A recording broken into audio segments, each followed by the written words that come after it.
voltamos para o último bloco de entrevistas e hoje eu estou recebendo a advogada Jeane Faria, que veio falar sobre a Lei Maria da Penha, essa lei que vem sofrendo. É importante até, Jeane, ressaltar que a Lei Maria da Penha, ela vem sofrendo essas mutações para melhorar mais, né? Sim, com certeza, porque é uma lei com 13 anos, né? E a sociedade está mudando. Então, a gente está vendo várias coisas aí acontecendo. É impressionante. Então, precisa mudar. É impressionante que quando, em 2006, eu fiz uma entrevista com uma outra advogada sobre a Lei Maria da Penha, ela, foi o quê? Agosto ou setembro de 2006, e era uma coisa. Hoje é algo completamente diferente e mais ampla. E, Gustavo, e olha só, e vai ter aí muita mudança, eu acredito nisso.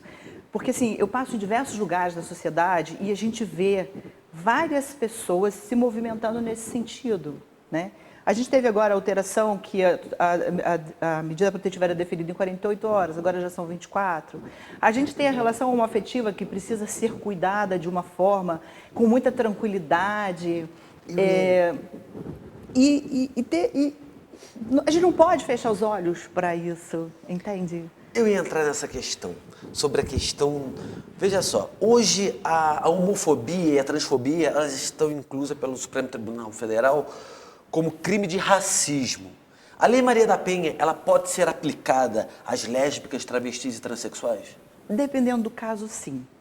Eu não quero generalizar, né? Porque é preciso olhar o caso específico, né? Mas como a Lei Maria da Penha, nós temos outras leis, né? A gente tem questões de adoção, a gente tem questões de partilha de bens, a gente tem questões de reconhecimento de união estável. Então, assim, são relações hoje que a sociedade precisa estar atenta e precisa tutelar também. Quer seja na Maria da Penha, quer seja numa ação de adoção, quer seja em qualquer outra situação, né? As pessoas, elas são livres para escolherem aquilo que elas desejarem para si. Mas o poder público não pode fechar os olhos para isso, né? Existem questões polêmicas, mas que precisam ser tratadas, né? Eu, como militante do direito, eu posso, às vezes, não concordar, mas eu preciso saber e entender para eu poder instruir o meu cliente sobre aquilo. Jeane, depois que a mulher fizer a denúncia numa delegacia, obviamente uma delegacia da mulher, no município, seja em Friburgo ou qualquer outro município, a polícia ela pode se dirigir imediatamente ao local onde está o agressor para autuá-lo ou até mesmo prendê-lo? Então, Gustavo, olha só, a gente precisa, o cuidado que eu sempre tenho, né, que eu tenho conversado com você, é a questão do caso específico, que a gente precisa ter cuidado. Uma coisa é o flagrante, a voz de prisão numa situação de flagrante. E a outra coisa é quando a mulher vai à delegacia e ela relata uma situação, e ela pode levar provas e tudo, e ali já ser deferida a medida protetiva. Sim. Né? Então, existem situações distintas aí. E, em relação à prisão, o que a gente tem é o descumprimento da medida protetiva. Então, o juiz foi lá e deferiu, por exemplo, você, Gustavo, não pode se aproximar 100 metros, não pode falar com a família, não pode se comunicar por nenhum meio de comunicação, e-mails, qualquer mídia social, não pode falar. E aí essa medida é deferida, por exemplo, 180 dias. Naquele período, você não pode descumprir. Tá? Então, você descumpriu, o juiz pode, de fato, emitir um mandado de prisão. Né? Porque é uma ordem judicial e você está descumprindo. E preciso estar atento a isso, porque muitas pessoas acham que isso não acontece, né? Sim. Ah, não, eu vou descumprir, está tudo bem. Não, não está tudo bem. Né? Porque hoje, com todo esse contexto que a gente está vivendo, a justiça está muito eficaz nesse sentido. Né? Então, não queira achar que a justiça não vai ser atuante, porque ela vai. Né? E depois que você cai dentro de um sistema prisional, e aí você vai parar para refletir, poxa, eu podia ter evitado isso. Né? E a pessoa, ela tem essa reflexão quando é presa? Alguns sim. Alguns sim. Eu sou da bandeira de que quando você defere uma medida, o casal ou as pessoas que ali estão envolvidas, elas precisam de um acompanhamento psicológico. Eu sou dessa bandeira. Entendi. Por quê? Eu penso assim, a gente tem que olhar também o agressor. Vamos pensar nesse agressor. Será que ele viu a família dele? Será que para ele isso é uma situação normal? Será que ele viveu dentro desse contexto? Né? Então, eu acho que a política pública ela tem que estar associada à questão jurídica, mas também à questão psicológica dela.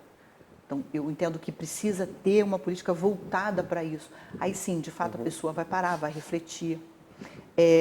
Ou então, quando você cai dentro de um sistema prisional, que a gente sabe que hoje no Brasil ele é muito doloroso, e a pessoa olha e fala, poxa, o que eu estou fazendo aqui? Às vezes uma pessoa bem-sucedida, uma pessoa que não precisaria estar ali. A ficha E cai. aí cai a ficha. O que eu fiz? Exatamente. O que eu Por fiz? quê? E aí essa pessoa pode se regenerar, sim. Uma pessoa que agrediu, ela pode pagar fiança e sair? Isso é uma questão polêmica, né? Porque a lei, ela dá algumas brechas em relação a isso. Eu, particularmente, nunca vi nenhuma fiança sendo aplicada, Jeane, na minha atuação. Você não acha que é uma coisa um pouco absurda? Eu acho que sim. Eu não corroboro desse método de você prestar fianças para uma situação dessa. Por quê? Porque a gente está falando de vida. Né? A gente não está falando de, talvez, um furto, uma coisinha pequena, ou sei lá, qualquer outro tipo de crime. Nós estamos tutelando a vida. E vida não tutela confiança. Né? Entendi. Então, esse é o meu entendimento. Eu entendo que não deve ser aplicado. Mas existem algumas situações em que pode. Mas eu não corroboro com essa questão. Jeane, existe uma outra questão que eu acho assim, extremamente delicada, que trata-se daquela mulher que depende 100% do homem. Nesse caso, uma mulher que sofre agressão, como ela deve agir dentro do ambiente familiar?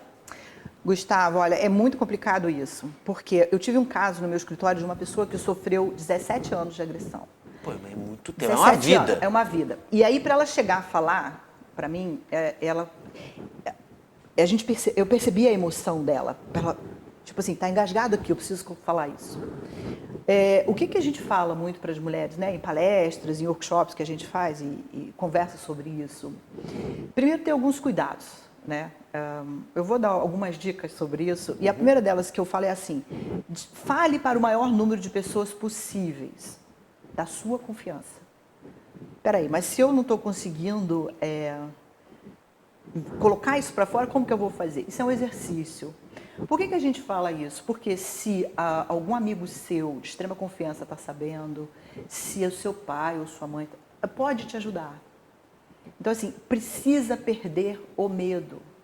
Às vezes eu vou fazer uma palestra, por exemplo, num templo. Acontece muito. Depois de terminar a palestra, fico ali batendo um papo, as mulheres vêm pelas laterais. Ah, doutora, eu queria comentar alguma coisa e tal.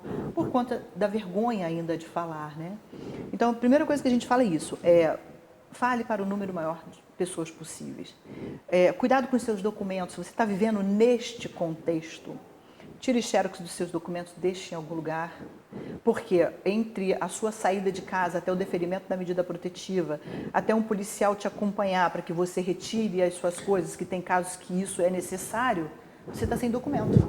Mas o documento tem que estar autenticado? Não precisa necessariamente. Só uma xerox? Uma xerox. Se quiser autenticar, tudo bem, mas tenha uma xerox dos documentos. Carro, chave de moto, a segunda chave, né? Reserva. Tenha em um lugar, porque se você precisar sair correndo, você já pegou e já sai. Sai numa situação de emergência. Evite discussões de lugares que tenham facas, armas. Aí você fala assim, poxa, mas como que eu vou evitar uma discussão dessa? Nós, mulheres, somos inteligentes, como os homens Sim. também são. Então, se você está vivendo esse contexto, você sabe que você está vivendo esse contexto. Né? A gente fala assim, não tem hora para discutir. De fato, não tem, porque às vezes começa com uma coisa pequena. Né? Mas se você está nesse contexto, e é um contexto sério, evite essas discussões, porque o feminicídio ele acontece no impulso. Eu estou discutindo aqui com você, tem uma faca aqui em cima, pegou e acabou com a sua vida. Então, assim, a gente sempre fala isso. Outra questão que eu falo muito... Quer falar? Você falou da faca, aí me remeteu uma questão que eu acho uma questão muito séria. a questão da arma de fogo que está para ser liberada. Você não acha que isso tende a aumentar o feminicídio? Gustavo, eu penso assim. Eu tô querendo esse assunto. Sim. A gente pensa na facilidade, né? De você ter uma arma e de você comprar uma arma. Mas se nós olharmos hoje, qualquer pessoa, infelizmente, se ela desejar e buscar, ela vai adquirir uma arma de uma forma ilegal. Isso é ponto. Tanto é que a gente vê muitas pessoas que estão armadas no país. Como essas pessoas estão armadas no país? Como elas compraram a arma? Tá certo? Então, assim, eu sou contra a agressão, mas eu penso que se você tem uma forma legalizada, eu sei quem está com ela, entre aspas. Tá? Eu tenho um cadastro. Não estou aqui defendendo a bandeira da posse ou porte de arma. Estou colocando o meu pensamento em relação às mulheres. Então, de certa forma, eu vou ter um outro cadastro. Então, eu sei, Gustavo tem arma em casa. Mas o Gustavo também poderia ter a arma e eu não vou estar sabendo. Né? Então, eu penso que isso é mais cultural. Eu acho que é uma mudança cultural. Na questão de você... É uma reeducação, digamos assim. Né? Que as pessoas precisam respeitar as outras. E aí, se você muda essa cultura, você vai respeitar com arma, sem arma... porque, às vezes, a pessoa pode ter uma arma, mas não usar. Ela pode ser um professor de uma arte marcial e se você for colocar em comparação com uma mulher, olha a diferença que a gente tem. Então, Exatamente. Um golpe mata. Né? Então, Exatamente. Eu acho que é muito cultural, sabe, Gustavo? Eu acho que é questão de reeducação. Nós, mulheres, temos os nossos filhos e temos uma responsabilidade muito grande de ensiná-los a respeitar as mulheres. Aquela mulher, Jeane, que não tem não tem grana. Não tem grana para pagar um advogado, para poder acompanhar o caso. Ela pode ir sozinha à polícia ou até mesmo procurar a justiça? Pode. Ela pode ir à delegacia, né, para fazer o boletim de ocorrência, mas tem a Defensoria Pública. Opa! Né? Todo município obrigatoriamente tem que ter. Se não tem condição, tem a Defensoria Pública. E vou além, ainda tem as faculdades que têm seus escritórios modelos que ajudam muitas pessoas também. A Cândido Mendes eu acho que tem. Sim, a Cândido, a Estácio. Então, todas as faculdades de direito específico tem os seus escritórios modelos, mas tem a Defensoria Pública de Nova Friburgo é muito ativa, é muito bem vista, inclusive. Então, não é isso que vai te inibir de fazer uma denúncia, enfim. O principal de tudo isso é não ter medo. Porque a partir do momento que você não tem medo, aí você precisa de um advogado. Poxa, eu não tenho dinheiro para pagar um advogado. Ok, eu vou para a defensoria, vou procurar um defensor público. Aí eu vou para a delegacia fazer um boletim de ocorrência, aí eu posso ir sozinha fazer. Eu presenciei um caso há pouco tempo aqui na DEAN de uma senhora, ela estava lá sozinha fazendo o seu boletim de ocorrência. Então, o importante é estar e dizer, olha, oi, está acontecendo comigo aqui. Agora, Jeane, a Lei Maria da Penha, ela é uma lei que protege as mulheres mesmo que o relacionamento delas tenha chegado ao fim, seja namoro, noivado, casamento, Sim. ficada. Sim. Isso é importante saber. É extremamente importante, porque existem algumas relações que elas acabam, de fato, ali, mas elas continuam. Tem esses desmembramentos. Várias famílias. Nós temos muitos casos. Exemplo, eu me separei, e aí vem um processo de guarda, daqui a pouco vem um processo de pensão, daqui a pouco vem uma revisão de pensão, e daqui a pouco vem outro, e daqui a pouco você está sendo processado 10 anos. E durante esse contexto mesmo, você estando separado, pode haver agressões.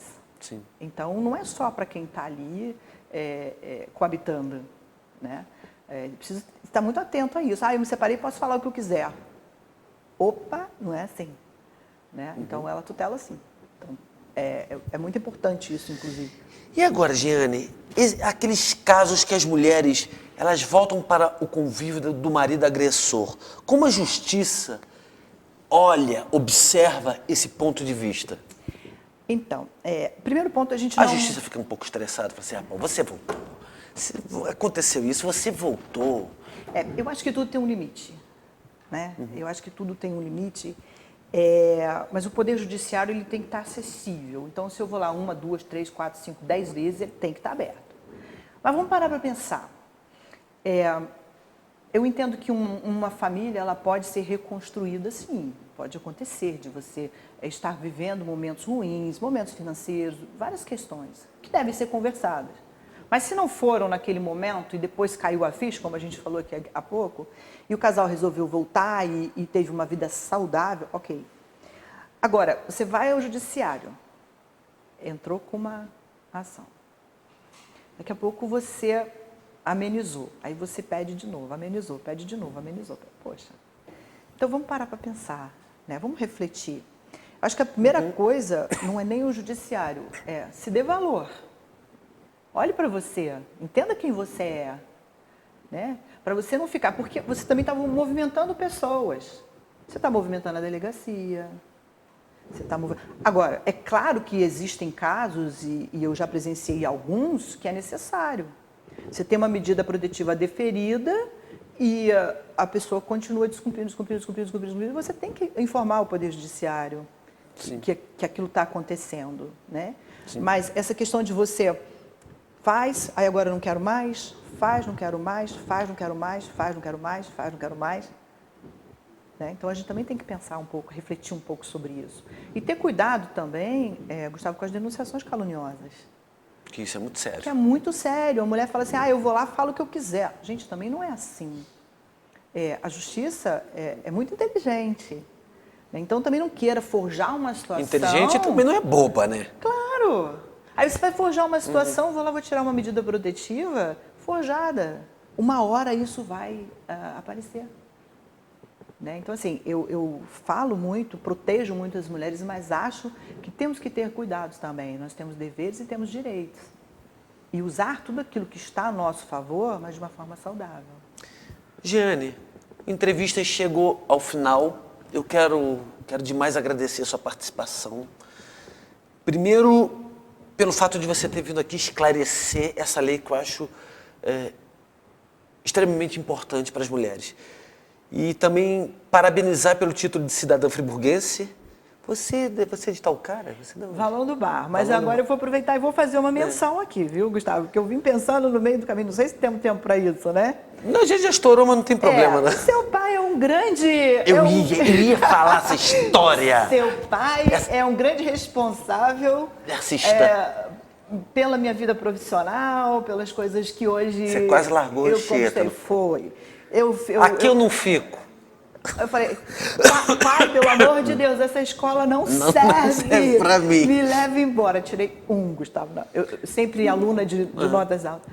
Aí seu pai, Paulo, não leva sua filha embora, deixa ela aqui, a sua adaptação e tal. E ele foi muito feliz naquela conversa ali, né? Então, assim, eu tenho um carinho muito grande pelo seu pai. Fiquei muito feliz dele também ter recebido, né, a medalha, a comenda. E para mim foi um momento muito feliz, porque assim, naquele dia estava lá o Hamilton, que foi um grande responsável, que me ajudou muito, e eu também estava recebendo junto. Então, para mim foi duplo. São as coisas, né? Foi muito legal, eu fiquei muito feliz com isso. São coisas da vida mesmo. É verdade.